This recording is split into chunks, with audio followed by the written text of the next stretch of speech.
"Get her out of here!" a voice snapped sharp with contempt. The waitress froze mid-step, a tray of dirty glasses trembling in her hands.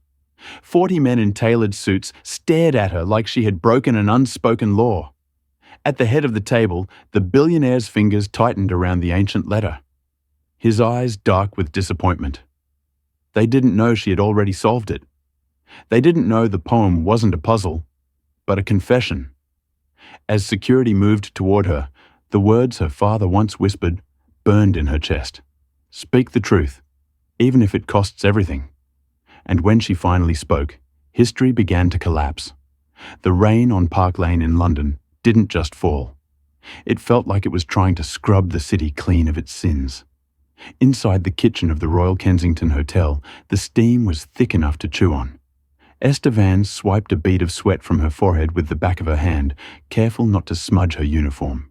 At 26, Esther had the kind of face people forgot the moment they looked away. She was slender with pale skin and dark circles under her eyes that spoke of double shifts and insomnia. She was the ghost of the Royal Kensington, always there never seen. "Vance, move it!" The voice boomed across the stainless steel counters. It was Mark Sterling, the banquet manager. Mark was a man who believed stress was a management technique. He wore suits that were slightly too tight perhaps to remind everyone he went to the gym, and he treated the waitstaff like furniture that occasionally needed kicking. "I'm moving, Mr. Sterling." Esther said, her voice low. She balanced a heavy tray of silver-plated cutlery. "Tonight is not just a dinner," Vance Sterling hissed, leaning in close. His breath smelled of stale coffee and mints. "We have Sheikh Malik Al-Fire in the grand ballroom." "Do you know who that is?" Esther kept her eyes on the tray. "A billionaire philanthropist from the Emirates. Oil tech and ancient history." Sterling blinked, surprised she knew that much. He sneered, recovering quickly. "He's a man who demands perfection. He has flown in 40 of the world's leading linguists and Arabists. The bill for tonight's wine alone costs more than your entire life's earnings. If you drop a spoon, if you breathe too loudly, if you so much as make eye contact with a guest, I will fire you before the silver hits the floor. Do we understand each other?" "Perfectly, sir." Esther pushed through the swinging doors and out into the corridor. The noise of the kitchen faded, replaced by the muffled hush of deep pile carpets and the scent of fresh orchids. She wasn't just a waitress. Nobody at the Royal Kensington knew that Esther Vance spent her nights in a tiny drafty apartment in Hackney, surrounded not by fashion magazines, but by dusty leather-bound books. They didn't know that she spoke 4 languages fluently, or that her father, James Vance, had been one of the British government's top diplomatic fixers in the Middle East before he was scapegoated in a scandal that ruined him and drove him to an early grave. Esther had grown up in the souks of Amman and the tea houses of Damascus. She learned Arabic before she learned to ride a bike. She learned the dialects of the street, the poetry of the Bedouin, and the sharp, dangerous whispers of political intrigue. But in London, without a degree, without money, and with a surname that was blacklisted in diplomatic circles, she was just Esther the waitress. She walked toward the grand ballroom. The heavy oak doors were opened slightly. Inside, the chandeliers were blazing like trapped suns. The table was set in a massive U shape. At the head sat a single ornate chair raised slightly higher than the others. Tonight was the Golden Tongue Gala. The rumours in the hotel staff group chat were wild. They said the Sheikh was looking for a translator. But not just any translator. He wanted a guardian, someone to decipher a collection of ancient texts his family had uncovered. The prize for the winner was a $10 million contract and a seat at the right hand of one of the most powerful men in the world. Esther set the cutlery down at a setting near the back. She glanced at the name card, Dr. Arthur Pendleton, Oxford University. She knew him, or rather she knew his work. He had written a book on pre-Islamic poetry that she had found in a charity shop. It was pompous, dry, and riddled with 3 significant mistranslations in the first chapter alone. "Excuse me?" A voice dripped with ice behind her. Esther froze and turned. A tall woman in a severe black evening gown stood there. It was Victoria Thorne, the hotel's events director, a woman who terrified Mark Sterling. "You are checking the alignment," Victoria asked, eyeing the fork Esther had just placed. "Yes, Mom. Millimeter perfect." Victoria stepped closer, inspecting Esther's uniform. Hair tighter. "It looks messy. And Vance tried to be invisible tonight. These men are intellectuals. They don't need distractions from the help." "Understood," Esther said. As Victoria walked away, Esther felt that familiar burn in her chest, the fire of being underestimated. She tightened her ponytail until it hurt, took a deep breath, and prepared to serve the men who claimed to be the masters of a language she held in her soul. By 8 p.m., the grand ballroom was filled with the hum of self-importance. The 40 experts were a mix of aging academics in tweed suits that cost more than cars and younger sharp-jawed linguistic prodigies who looked like they stepped out of a GQ photo shoot. They drank sparkling water and clustered in groups measuring each other up. Esther moved through them like a phantom offering canapes. Of course, a man with a heavy moustache was saying loudly, "The classical Fur is the only true dialect worth studying. The Egyptian vernacular is barely a language at all. It's a corruption." Esther paused as she offered him a crab tartlet. The man was Dr. Silas Clay, a renowned professor from Cambridge. "You idiot," Esther thought. "Egyptian vernacular is the language of cinema, of humor, of the heart of the Arab world. To dismiss it is to dismiss the soul of the people." She said nothing. She just lowered the tray. Clay took a tartlet without looking at her. "I agree, Silas," another man chimed in. This was the heavyweight Dr. James Blackwood. He was American handsome in a plastic sort of way and had made a fortune selling Learn Arabic in 30 days software to the military. The Sheikh is a traditionalist. He won't care about street slang. He wants purity.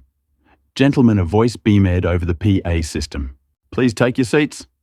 The room quieted. The 40 experts found their name cards. Esther retreated to the shadows against the wall, standing with her hands clasped behind her back, flanked by two other waiters, Tom and Sarah. "£5 says the Sheikh wears sunglasses inside," Tom whispered. "Shh," Esther hissed. The double doors at the far end of the room swung open. The room didn't just go silent. The air seemed to leave it. Sheikh Malik Alfed did not walk. He glided. He was a man in his late 50s, wearing a pristine white teeth and a bisht cloak trimmed with real gold thread. His face was weathered like desert sandstone, and his eyes were dark, intelligent, and terrifyingly alert. He was flanked by 4 bodyguards who looked like they could dismantle a tank with their bare hands. But it wasn't the guards that caught Esther's attention. It was the man walking a step behind the Sheikh. He was older, stooped, clutching a leather briefcase to his chest as if it contained a bomb. The Sheikh reached the head of the table. He did not sit. He stood, placing his hands on the white tablecloth. He looked at each of the 40 men, his gaze lingering for a fraction of a second on each face. "Welcome," the Sheikh said. His English was perfect, accented with the clipped tones of a British boarding school education. "Thank you for coming." The experts nodded, some bowing slightly in their seats. "You are here because the world says you are the best," the Sheikh continued. "You have written the books. You have taught the courses. You have advised governments." Dr. Blackwood smiled confidently. But the Sheikh's voice dropped an octave, becoming softer, yet carrying more weight. "Language is not mathematics. It is not a code to be broken. It is a living thing. It breathes, it bleeds, and it hides secrets." He gestured to the old man behind him. The man placed the leather briefcase on the table and clicked it open. He pulled out a single yellowed piece of parchment preserved in a glass frame. "This," the Sheikh said, "is a letter written by my great-grandfather, Sheikh Zed the Elder, on the eve of the Great Betrayal of 1914. For 50 years my family has tried to understand it. We can read the words, but the words do not make sense." A ripple of murmurs went through the room. "It is written in a dialect that is no longer spoken." The Sheikh lied. Esther's eyes narrowed. She was standing 20 feet away, but her eyesight was sharp. She looked at the projection of the letter that had just appeared on a large screen behind the Sheikh. It wasn't a dead dialect. It was a poetic code ghazal structure. "The challenge is simple," the Sheikh announced. "I will read the core stanza. You have 1 hour. The man who can tell me not just what it says, but what it means will receive $10 million and the position of chief archivist for the Al-Fayed Foundation. The experts scrambled for their notepads. Pens clicked, iPads lit up. The sheikh looked at the parchment. He took a breath and then he recited Anal Saber. Esther felt a shiver run down her spine. It was beautiful and it was terrifying. The translation in her head was instant. The sword eats the scabbard and the fog betrays the valley. Do not ask the sand about the water, but ask the thirst about patience. The experts were furiously scribbling. Dr. Blackwood raised his hand almost immediately. Your Highness, it is a metaphor for war. The sword eating the scabbard means the warrior is too eager for battle. The sheikh looked at Blackwood. His face was unreadable. Is that so, Dr. Blackwood? Eagerness? Yes. And the fog betraying the valley, that is clearly a tactical reference. A surprise attack using weather cover. The sheikh stared at him for a long, uncomfortable moment. Interesting, he said dryly. Next. Dr. Silas Clay stood up. With respect, Dr. Blackwood is missing the Sufi influence. The thirst represents the spiritual longing for God. The sand is the material world.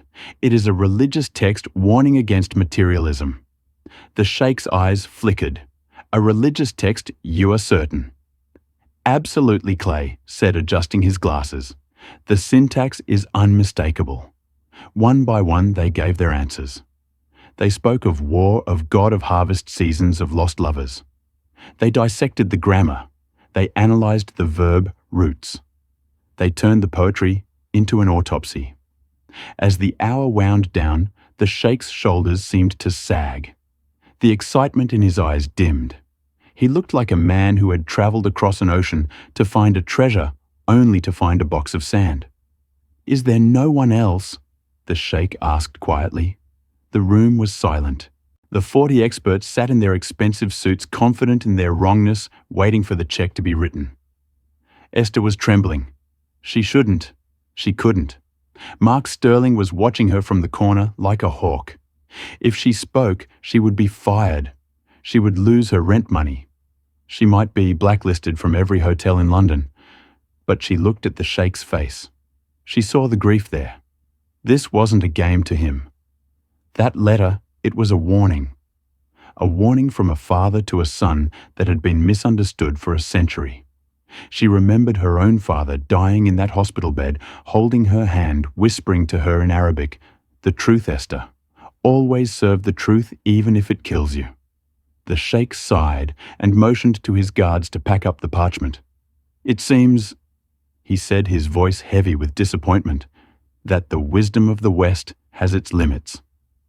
The silence stretched thick and agonizing. Esther took a step forward. Her heel clicked loudly on the parquet floor. Mark Sterling's eyes bulged. He started to rush toward her, mouth thing, "Stop." "It's not about war," Esther said. Her voice was shaking, but it carried clearly across the silent room. 40 heads snapped toward her. The sheikh froze. He turned slowly to look at the waitress standing in the shadows, holding a tray of dirty napkins. "Excuse me?" Dr. Blackwood scoffed, laughing incredulously. "Did the waitress just speak?" "Get her out of here," Sterling hissed, grabbing her arm. "I am so sorry, Your Highness. She is new. She is mental. I will remove her immediately." "Let go of her," the sheikh commanded. The voice was soft, but it hit Sterling like a hammer. He released Esther instantly. The sheikh took 2 steps toward her. "Come into the light, child." Esther stepped forward. Her heart was hammering against her ribs like a trapped bird. "You said it is not about war," the sheikh said, studying her face. "And the professors say it is. Why should I listen to a girl who serves crumbs?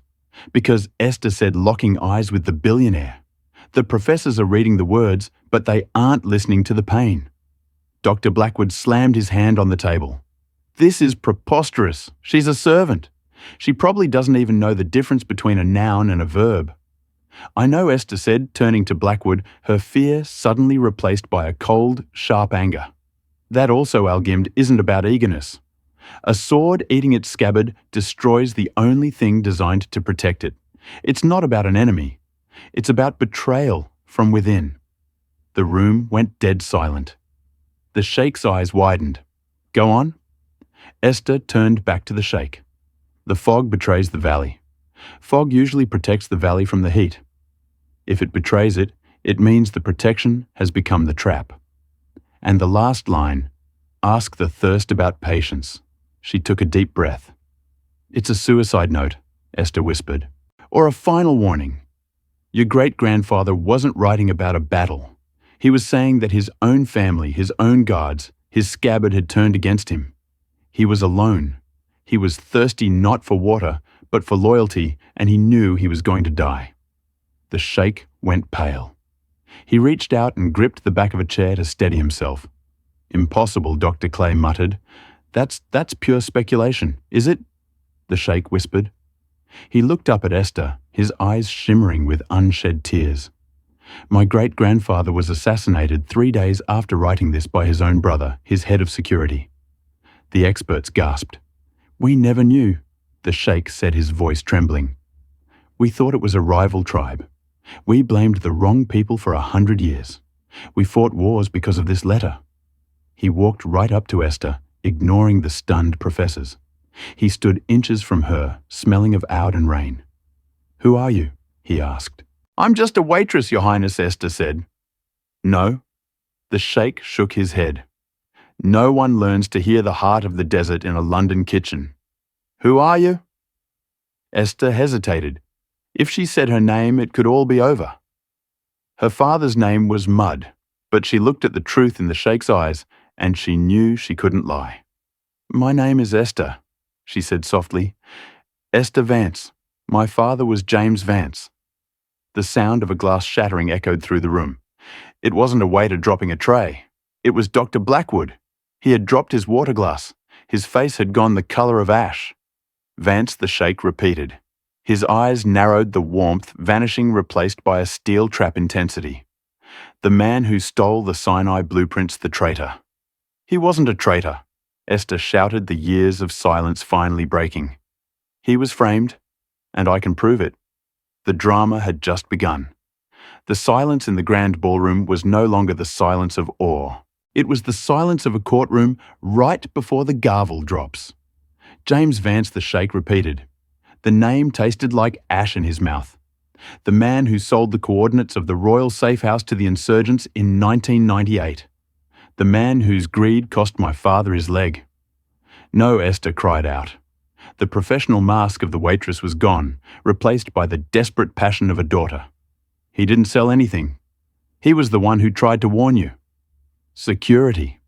Dr. Blackwood roared, pointing a manicured finger at Esther. Remove this woman. She is the daughter of a criminal. She is likely here to finish what her father started. 2 massive bodyguards stepped forward, their shadows falling over Esther. Mark Sterling, the manager, looked like he was about to have a stroke. I knew it, he muttered, tugging at his collar. I knew she was trouble. Get her out. One of the guards grabbed Esther's arm. His grip was like iron. Wait! Esther shouted, looking directly at the Sheikh, ignoring the men manhandling her. The Blue Falcon. Ask Blackwood about the Blue Falcon. The effect was instantaneous. Dr. Blackwood's face, already pale, turned a sickly shade of grey. He dropped his gaze to the table, fumbling with his spectacles. The Sheikh raised a hand. Stop! The guards froze. What did you say? The Sheikh asked, his voice barely a whisper. The Blue Falcon, Esther said, wrenching her arm free from the guard. She smoothed her apron, her hands trembling, but her voice steady. My father's journals mentioned it. He said it wasn't a military operation. It was a person. The code name for the mole inside the British delegation. The one who actually sold the coordinates. The Sheikh stared at her. The Blue Falcon file is classified. Even the British Prime Minister doesn't have access to the unredacted version. How do you know that name? Because Esther said, my father spent the last 10 years of his life trying to decode the communications between the Blue Falcon and the insurgents. He found the pattern. He found the dialect. She turned to face Dr. Blackwood, and he found the man who translated the messages. The Sheikh turned his gaze slowly toward Blackwood. The famous professor was now sweating profusely, dabbing his forehead with a silk handkerchief. "Your Highness?" Blackwood stammered, his confident American accent slipping into something more shrill. This is a farce.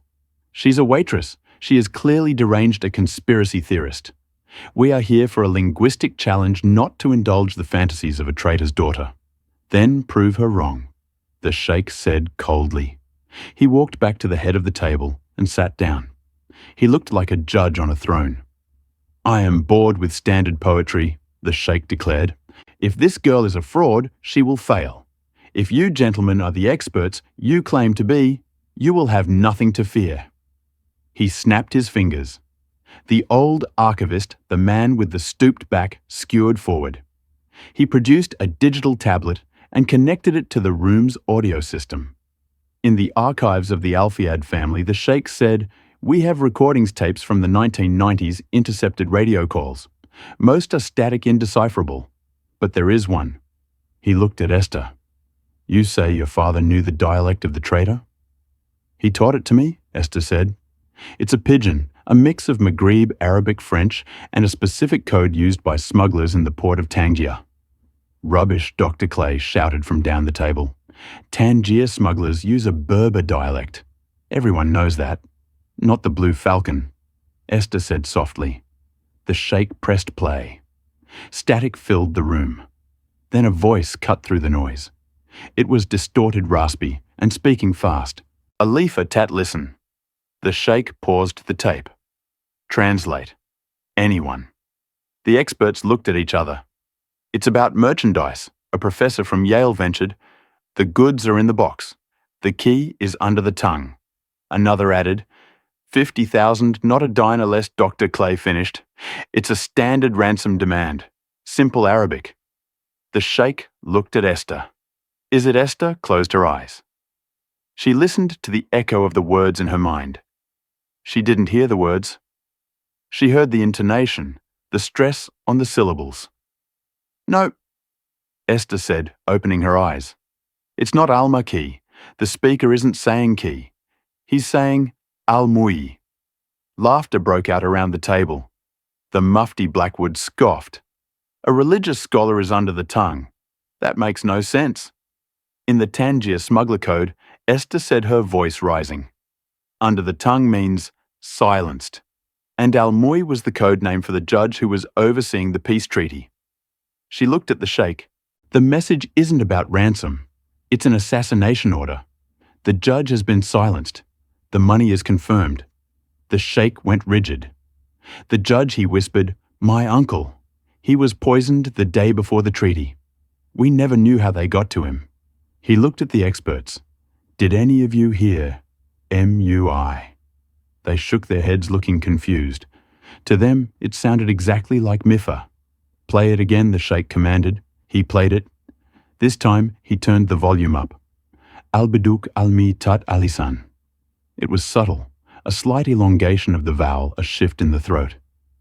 But once you knew what to listen for, it was undeniable. It wasn't key. It was Mufti. The room fell into a stunned silence. "She is right," the old archivist whispered, speaking for the first time. "By Allah, the girl is right."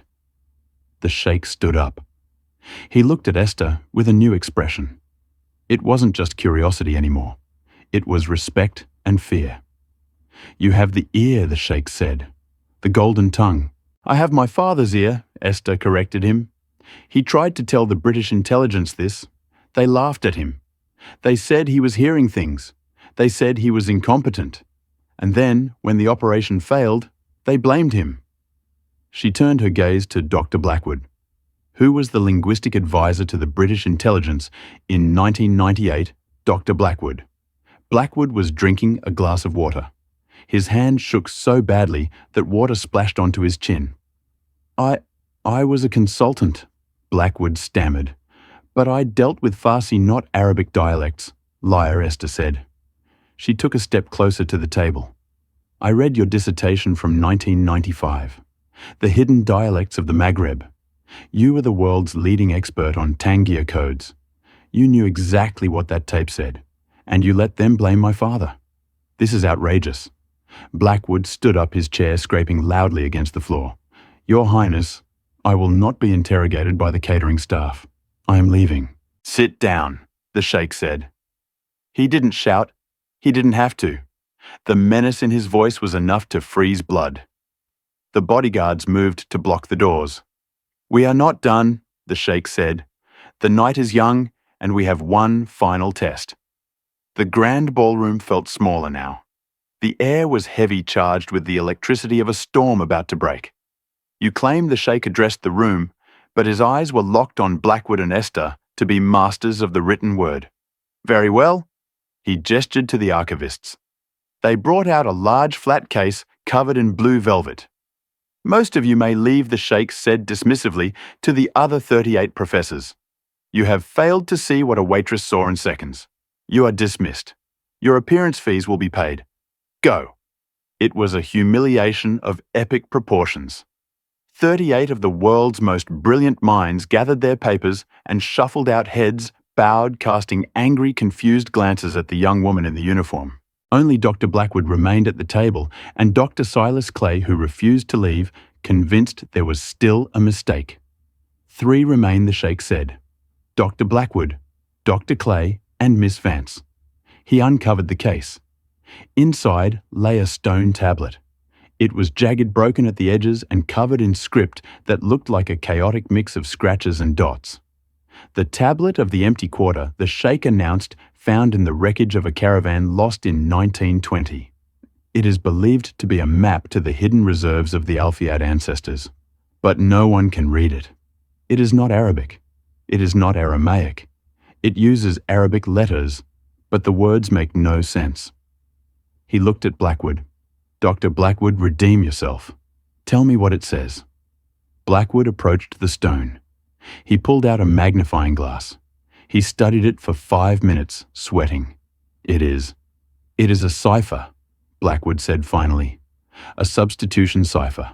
The letters are scrambled." "Crack it," the sheikh said. I cannot do it instantly. I would need a computer, a team, weeks of analysis." "You have 10 minutes," the sheikh said. Blackwood scribbled furiously on a notepad, trying to find frequency patterns. Aleph appears 30 times. Lam appears 10. It makes no sense. "It's gibberish." "Dr. Clay." Clay stepped up. He squinted. "It looks like a phonetic transliteration of a foreign language. Perhaps French written in Arabic script." He tried to sound it out. "Lim. No, it's nonsense." The sheikh looked at Esther. She was standing back, polishing a spoon with a cloth out of nervous habit. "Ms. Vance," the sheikh said, "do you wish to look?" Esther put the spoon down. She walked to the stone. She didn't look at it with a magnifying glass. She touched the surface with her fingertips. She traced the carvings. She closed her eyes. "It's not a cipher," she said softly. "Of course it is," Blackwood snapped. "Look at the letter distribution." "It's not a cipher," Esther repeated, her voice gaining strength. "And it's not a foreign language." She opened her eyes and looked at the sheikh. "Your Highness, do you know the game children play in the remote villages of Yemen? The mirror game." The sheikh frowned.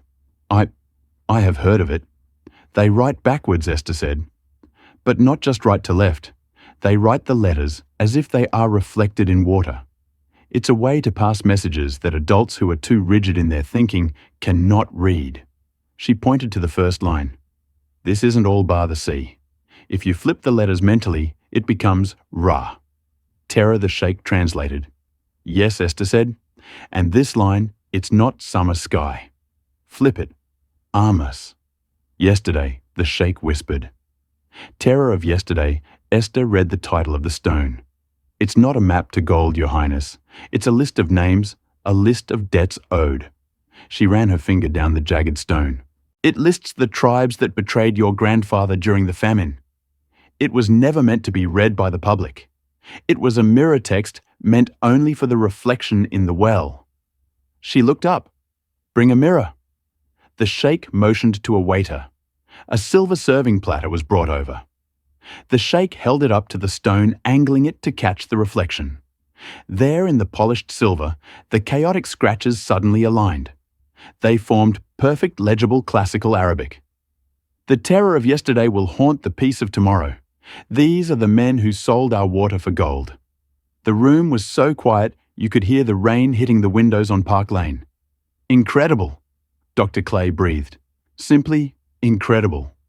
Dr. Blackwood was shaking his head. A trick? It's a parlor trick. She's guessing. Read the third name on the list. Dr. Blackwood, Esther said, pointing to the reflection in the silver platter. Read it? Blackwood looked, his eyes bulged. Mustafa Albar, Blackwood read. Mustafa Albar, the Sheikh repeated. My father's personal accountant, the man who disappeared with the family fortune in 1960. The Sheikh turned to Esther. You have solved in 5 minutes what my foundation has spent 50 years trying to decipher. He took a deep breath. You have won the prize. The $10 million is yours. The position is yours. Esther didn't smile. She didn't cheer. She just looked tired. I don't want the money, she said. The Sheikh looked stunned. But I don't want the money, Esther repeated. I want the truth. I want access to the Alpha private archives, the ones Dr. Blackwood has been curating for the last 20 years. Blackwood knocked his chair over as he backed away. Absolutely not. Those are private, confidential. You cannot give a waitress access to state secrets. She is not a waitress anymore, the Sheikh said, his voice hard as diamond. She is the head archivist. You can't. Blackwood shrieked. I resign. I'm leaving. He grabbed his briefcase and bolted for the door. Stop him! The Sheikh roared, but Blackwood was fast. He pushed past the stunned Dr. Clay and sprinted for the exit. Let him go, Esther said calmly. The Sheikh turned to her. He is fleeing. He is guilty. He won't get far, Esther said. She reached into her apron pocket and pulled out a small crumpled piece of paper. Because before the dinner started, when I was serving the water, I switched his briefcase. The Sheikh looked at the leather bag sitting under the table, the one Blackwood had been guarding all night, or thought he was guarding. He took the bag with the dirty napkins, Esther said. I have his real bag, the one he wouldn't let anyone touch. She placed the heavy leather briefcase on the table. Shall we see what the world's greatest linguist is hiding? The leather briefcase sat on the starched white tablecloth like a ticking bomb. It was scuffed, worn, and smelled of stale tobacco, a stark contrast to the crystal glasses and silver candelabras surrounding it. Open it, the Sheikh commanded. Esther reached for the latches. They were brass tarnished by sweat and time. Click, click. She lifted the lid. There were no gold bars inside, no stacks of cash, just paper.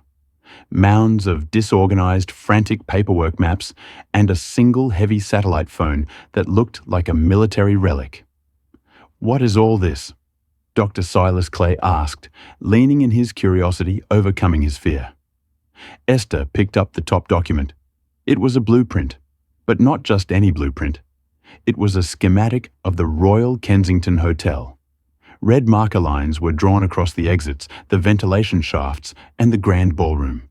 In the center of the ballroom, right where they were standing, someone had drawn a red X. Next to it in jagged handwriting were the words, Extraction Point. This isn't an architectural study, Esther whispered, her blood running cold. It's a tactical map. She dug deeper. She pulled out a dossier with a grainy photo clipped to the front. The photo was of the Sheikh taken from a distance with a telephoto lens. He was walking his greyhounds in his private estate in Surrey. He's been stalking you, Esther said, looking up at the Sheikh for months. The Sheikh's face hardened. He picked up a sheath of papers. They were bank transfer confirmations. Cayman Islands, Zurich, Beirut. The Sheikh read, millions of dollars transferred into an account held by the Falcon Group. The Blue Falcon, Esther realized. It wasn't just a mole in 1998. It's an organization, and Blackwood is the current handler. Look at the dates, Esther pointed out. The transfers are escalating. Small amounts 10 years ago, then millions, and the last one executed this morning. The Sheikh looked at the figure. $50 million from my own charitable trust. He didn't just want the prize money, Esther said. The realization hitting her like a physical blow. The contest this whole evening, it was a distraction. He needed you here in person. He needed your biometric authorization to override the final security protocols on the trust. My voice, the sheikh realized, touching his throat. The reading, the challenge. He recorded me. He made you say specific words, Esther said, her mind racing back to the poem. Ask the thirst about patience. Those words, they are part of your voice key phrase for the bank, aren't they? The sheikh nodded slowly, horror dawning in his eyes. Yes, thirst and patience. He has unlocked the accounts. Suddenly, the satellite phone in the briefcase began to ring. The sound was jarring, a harsh electronic trill that echoed in the silent ballroom. Everyone froze. The sheikh looked at the phone, then at Esther. Answer it, he said. Esther picked up the heavy device. She pressed the green button and hit the speakerphone key. Status report. A voice barked. It was a deep, distorted voice, heavy with static. The transfer is 90% complete. Do you have the target? Esther didn't speak. She looked at the sheikh. Blackwood, the voice shouted impatiently. Stop playing games. The gas is primed in the ventilation system. We need confirmation. The sheikh is neutralized before we trigger the alarms. We don't want a scene. Gas! Esther dropped the phone. It clattered onto the table. Get out, she screamed. Everyone get out. Seal the room. The sheikh's head of security, a giant of a man named Rahim, roared into his earpiece. Lock down now. But it was too late. A hiss began to sound from the vents high above the chandeliers. A faint, sweet smell, like almonds and rotten flowers, began to drift down. Nerve agent, Rahim shouted, grabbing the sheikh. Masks everyone down. But there were no masks. The 40 experts had left. The staff had been dismissed. It was just Esther, the Sheikh Rahim, the old archivist, and Dr. Clay. The doors, Dr. Clay screamed, running toward the main double doors. He pushed against them. They wouldn't budge. They're locked from the outside. Of course they are. Esther coughed, covering her mouth with her apron. Blackwood isn't just a thief. He's a cleaner. The sheikh was calm, terrifyingly so. He pulled a handkerchief from his pocket and pressed it to his face. Is this how it ends? Trapped like rats in a gilded cage? No, Esther said. She looked around the room, her eyes stinging. She wasn't looking at the luxury. She was looking at the structure. She ran to the far corner of the ballroom behind the heavy velvet curtains. Where are you going? Rahim shouted, shielding the sheikh with his body. The dumbwaiter, Esther yelled back. She ripped the curtains down, revealing a small, waist-high metal door set into the wall. It was an old service hatch used in the 1920s to send champagne up from the cellar, painted over and forgotten by everyone except the staff who used it to sneak cigarettes. It's too small, Dr. Clay cried, his eyes streaming with tears. It's not for us, Esther said, struggling with the rusted handle. It's for the air. She kicked the handle. The metal groaned and popped open. A rush of cold, stale but clean air from the basement shaft blasted into the room, creating a vacuum that sucked some of the gas out. It leads to the laundry chute, Esther said, coughing. We have to jump. Jump! The sheikh looked at the dark, greasy hole. I am a head of state. I do not slide down laundry chutes. Do you prefer to be a dead head of state? Esther snapped. Go now. Rahim didn't hesitate. He grabbed the sheikh and shoved him toward the hole. Go, Your Highness. I will follow. The sheikh looked at Esther. For a second, the billionaire and the waitress locked eyes. He saw no fear in her, only calculation. He climbed into the hatch and vanished into the dark. Dr. Clay went next, whimpering. Then the old archivist. Go! Esther shouted to Rahim. Ladies first. The bodyguard grunted, eyes scanning the room for threats. Esther scrambled into the hatch. She slid down the metal tunnel, the smell of dust and old grease filling her nose. She tumbled through the dark, twisting and turning until wham! She landed on a pile of linen sheets in the basement laundry room. The sheikh was already standing, brushing dust off his $10,000 tiet. He looked furious, but alive. My dignity may never recover, he muttered. Your bank account won't either if we don't stop Blackwood. Esther said, scrambling to her feet. He's still in the building. He has to be. He needs to maintain the connection for the transfer. How do you know? Because the signal on the satellite phone was full bars. Esther said, "Satellite phones don't work indoors unless there's a repeater nearby. He's on the roof." The basement of the Royal Kensington was a labyrinth. It was a city beneath a city, a maze of steam pipes, roaring boilers, and narrow corridors lined with flickering fluorescent lights. This was Esther's world. "Stay close," she ordered. Rahim watched the rear. They moved quickly. The sheikh, usually surrounded by an entourage of handlers, looked out of place among the industrial washing machines and crates of vegetables. But he moved with a surprising agility. "You know this place well," the sheikh observed as Esther guided them through a narrow gap between two humming generators. "I've worked here for 5 years," Esther said. "I know which pipes leak, I know which doors squeak, and I know where the security cameras have blind spots." She paused at a junction. To the left was the employee elevator. To the right, a dark corridor marked maintenance only. "Elevators are death traps," Esther whispered. "They'll have hacked the system." "We take the stairs, the old stairs." She led them to a heavy iron door that looked like it hadn't been opened since the Blitz. She pulled a set of keys from her pocket. Keys she wasn't supposed to have. She jammed one into the lock and twisted. The door groaned open. "The servants' stairwell," she explained.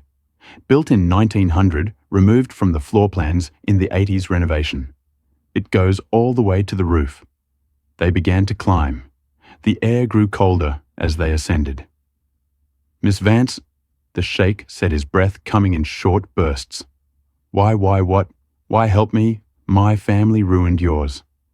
I called your father a traitor. I stood by while he died in disgrace. You should be letting me die." Esther didn't stop climbing. Her boots clanged rhythmically on the metal steps.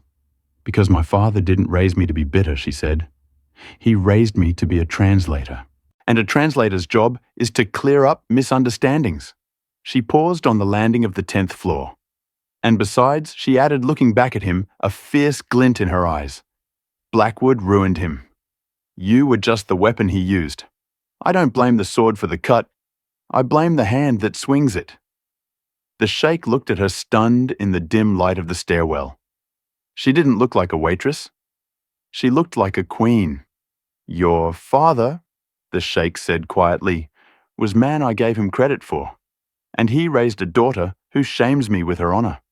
"Save the eulogies," Rahim growled from below. "I hear footsteps. We are being followed." Esther looked down the spiral of the stairwell.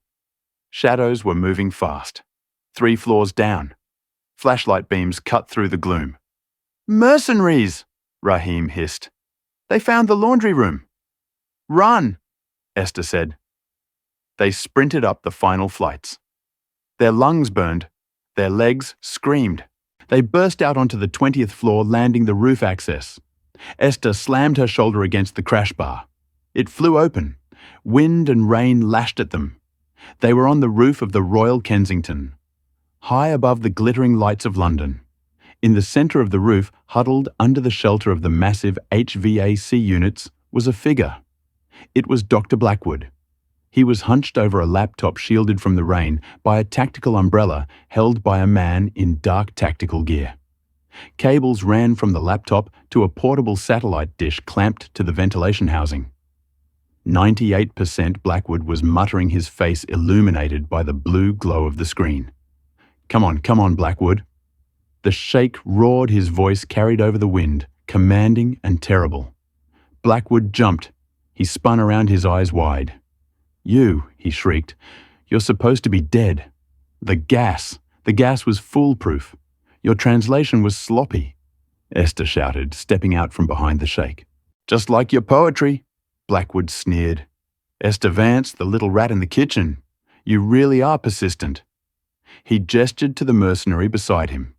"Kill them quickly. I need 1 more minute." The mercenary raised a silenced pistol. Rahim lunged forward, moving with a speed that defied his size. He tackled the mercenary. The gun went off, put sparking against the metal roof. The two men rolled on the wet gravel, trading brutal bone-crunching blows. "It's over, Blackwood," the sheikh shouted, advancing on the professor. "Disconnect the link." Blackwood laughed. It was a manic, high-pitched sound. "Over, it's just begun.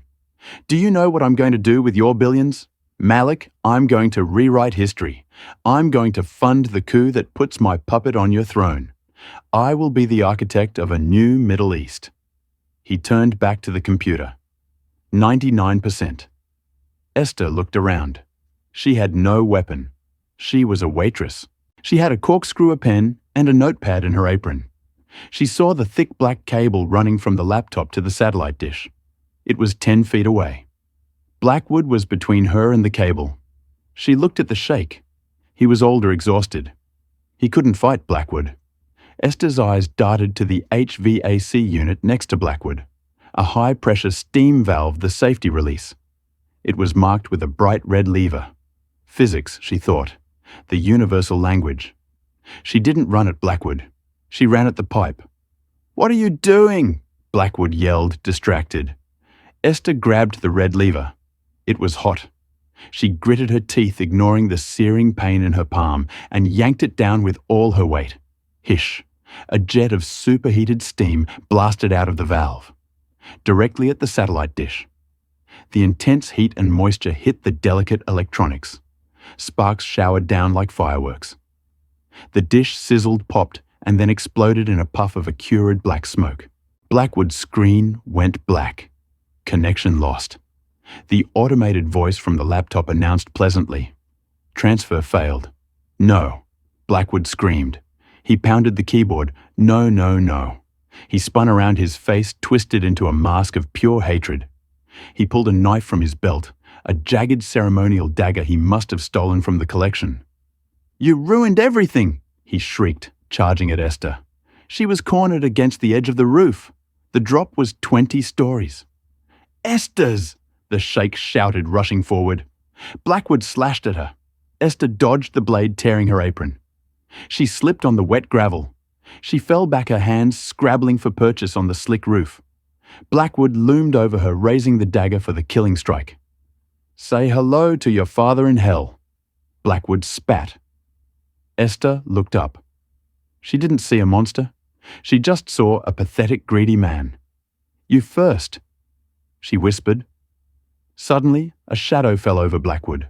It was the sheikh. He didn't use karate. He didn't use a gun. He swung a heavy cast-iron pipe wrench he had grabbed from the maintenance kit near the door. Crack! He struck Blackwood's wrist. The dagger flew over the edge of the roof, tumbling down into the London night. Blackwood screamed, clutching his broken wrist, and fell to his knees. Rahim, having knocked the mercenary unconscious, walked over. He grabbed Blackwood by the collar of his expensive rain-soaked suit and hoisted him into the air. "Shall I throw him off, Your Highness?" Rahim asked casually, as if asking about taking out the trash. The sheikh looked at the shivering, broken professor. Then he looked at Esther, who was pulling herself up, shivering her hand, burned her uniform, ruined. "No," the sheikh said. "Death is too easy for him. He wanted to rewrite history." "Fine, let him become a footnote." He turned to Esther. "Call the police and call the press. All of them." The rain had stopped, leaving London streets slick with the reflection of flashing police lights. The paparazzi, waiting for a glimpse of the billionaire sheikh, got a photo they would never forget. Dr. James Blackwood, the darling of academia, dragged out in handcuffs, soaking wet and screaming obscenities. Behind him walked Esther. She was wrapped in a paramedic's wool blanket, her face smeared with soot, but she walked with her head high. Beside her was Sheikh Malik, who refused his umbrella to walk in solidarity with her. "Miss Vance," a reporter shouted. "Who are you?" Esther stepped to the microphones. The silence was absolute. "My name is Esther Vance, daughter of James Vance." She pointed a bandaged hand at the police car. "For 20 years you called my father a traitor. But tonight the truth is out. Blackwood was the traitor. My father died protecting the secrets Blackwood tried to sell." The sheikh stepped forward, his voice booming. "From this moment, any slander against the Vance family will be met with the full force of my estate. Miss Vance is not a waitress. She is the savior of my house. 3 days later, Esther sat in a private suite at the Dorchester. Across from her, the Sheikh slid a contract across the mahogany table. $10 million, the Sheikh said, and the position of Director of Cultural Intelligence. You will oversee every document my family owns. Esther looked at the check, then reached into her bag. She pulled out her father's tattered diary and a silver lighter. Blackwood thought he cleaned everything, she said, flicking the flame under the last blank page. But he didn't know about the invisible ink my father used. Brown script slowly appeared on the page. The real treasure is not gold. It is the water aquifer maps buried under the old mosque. Go there. The Sheikh read the words, tears filling his eyes. He didn't just save my money. He saved my people from drought. Blackwood hid the water to keep the region unstable. Esther said he wanted war. My father wanted life. The Sheikh looked at her with profound respect. When can you start? Esther smiled a genuine, unburdened smile. I believe I just gave my 2 weeks' notice. 1 year later, the wind whipped across the sands of the empty quarter. But inside the massive high-tech command tent, the air was cool. Essence stood at the head of a table, no longer a ghost in a kitchen, but a commander of knowledge. 12 of the world's brightest linguistic prodigies sat before her. Welcome, Esther said, her voice commanding the room. You are here because you are the best, but that is not enough. She projected the image of the Sheikh's grandfather's poem on the screen. The sword eats the scabbard. A year ago, 40 experts saw a war in these words. I saw a cry for help. She paced the room, catching the eye of every student. To work for the Alpha Foundation, you must understand one thing. Language is not about grammar. It is about survival. We listen to the silence between the words, because if we don't, the truth dies. The tent flap opened and Sheikh Malik entered. He stood quietly at the back, watching the woman who had once served him crumbs, now feeding wisdom to the next generation. He caught her eye and bowed his head, a gesture not of a master to a servant, but of an equal to an equal. Esther touched the small gold falcon pin on her lapel, the symbol she had reclaimed. She nodded back, then turned to her class. Now, she said, turn to page 1. Let's begin. Esther Vance went from clearing tables to leading one of the most powerful intelligence archives in the world. She proved that true expertise isn't always found in an Ivy League classroom or behind a shiny PhD. Sometimes it's found in the people we ignore, the ones who have been forced to listen while the rest of the world just talks. Doctor, Blackwood is currently serving 3 consecutive life sentences. The sword verse led to the discovery of a massive aquifer that now provides fresh water to over 2 million people in the region. And Esther, she never stopped listening. So the next time you're at a dinner party and you see a waiter standing quietly in the corner, remember this story. You never know who is really the smartest person in the room. If you enjoyed this story of justice betrayal and the power of the truth, please smash that like button. It really helps the channel grow. Don't forget to subscribe and hit the notification bell so you never miss a twist. And tell me in the comments, have you ever been underestimated by someone? I want to hear your story. Thanks for watching, and I'll see you in the next